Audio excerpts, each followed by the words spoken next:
Tunamshukuru Mungu, tuko na watumishi wa Mungu hapa, Mchungaji Chatawe pamoja na mama Chatawe, mama mchungaji.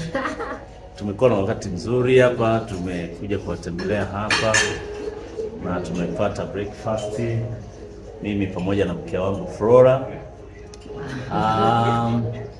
Ndugu hawa bwana ni watu wazuri sana ambao tuna historia ndefu sana nao, kwa maana kwamba Pastor Chatawe bwana mtumishi wa Mungu, ni mtumishi wa Mungu mzuri sana ambaye ana historia kubwa sana katika kazi ya Mungu hapa Mwanza.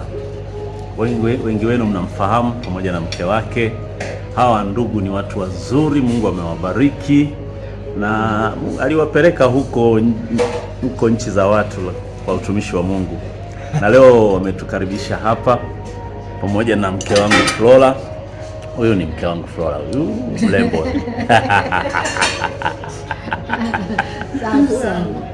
Pastor Chatawe, kwa kweli Mungu awabariki sana.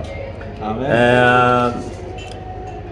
Unapozungumzia huduma za mashule Huima, yaani Mwanza, usipomgusa huyu mtumishi wa Mungu utakuwa hujatenda haki. Au unasema uongo Flora? Unakumbuka Pastor, unakumbuka kipindi fulani tunafanya huduma za mashule, tuliwahi tunaweza tukaunganisha tunatoka hapa tunaenda Sumve, tunatoka hapo tunaunganisha Bulima, tunaenda Bulima usiku.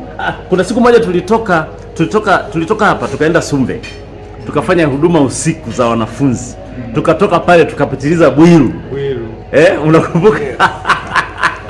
Lakini kuna siku nyingine tulienda shule fulani ya kuimba, alafu tukaenda Bulima, tuliunganisha na tulikuwa na furaha tu na yani vizuri na huduma.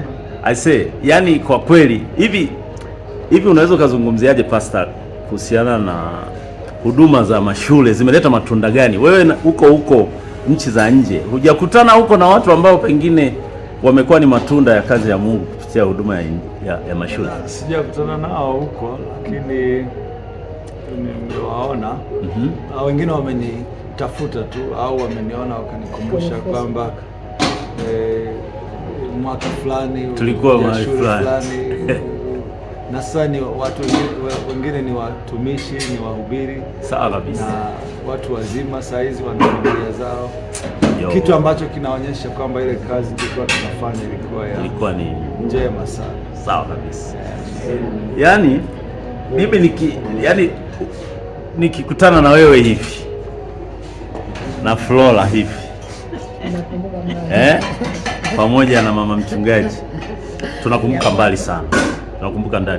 Tunakumbuka mbali kwa sababu huduma za mashule zimefanyika katika kiwango kizuri sana, na mtumishi wa Mungu ulifanya kazi kubwa sana sana. Unakumbuka ulikuwa na ile pikipiki yako ile unazunguka DT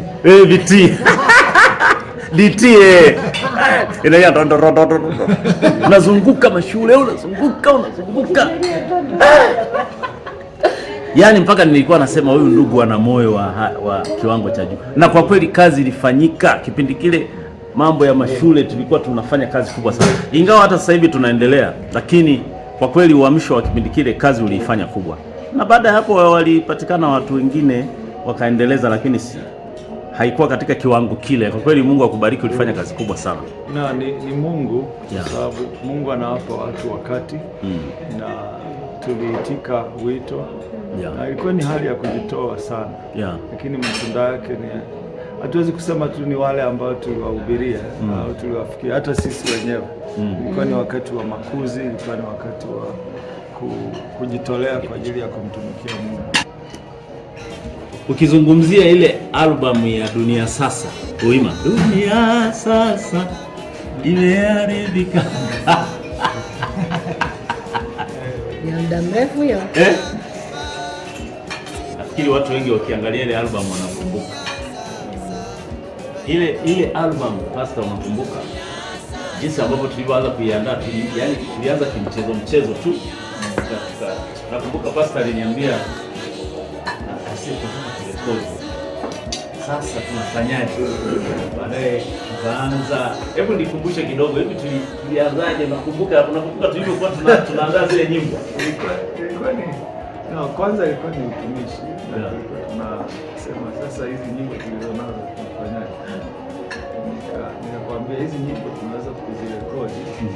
Na nilikuwa na nyimbo kadhaa, tukaanza kwa mimi na wewe tunachukua gitaa tunaziimba wawili, alafu na wakati nikakesha kwako, tuna rekodi kwenye tape rekodi na gitaa, yaani kama vile utani.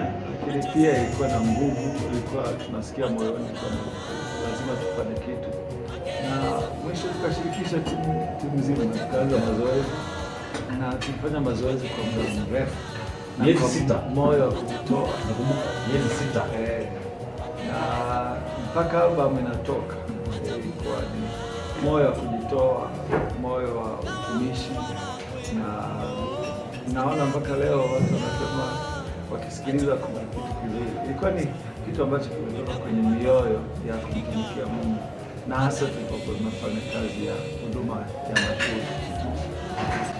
Yaani niseme tu kweli, ulifanyika baraka katika maeneo mengi. Nataka niseme kitu kimoja,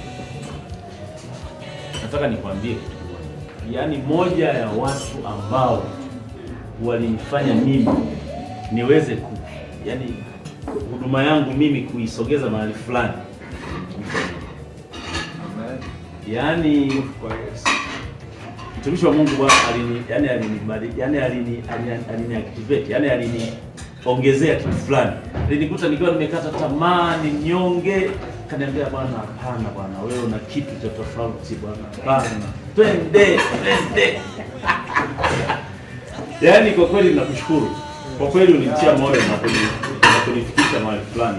Utukufu ni kwa Yesu. Mpaka alafu kitu kingine, ukaja kwenye timu yangu ukapata na mke humo.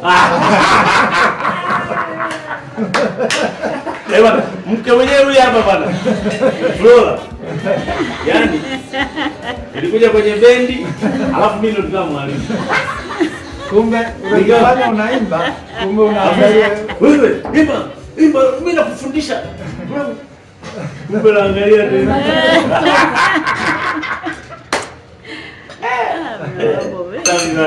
Mungu huyu bwana.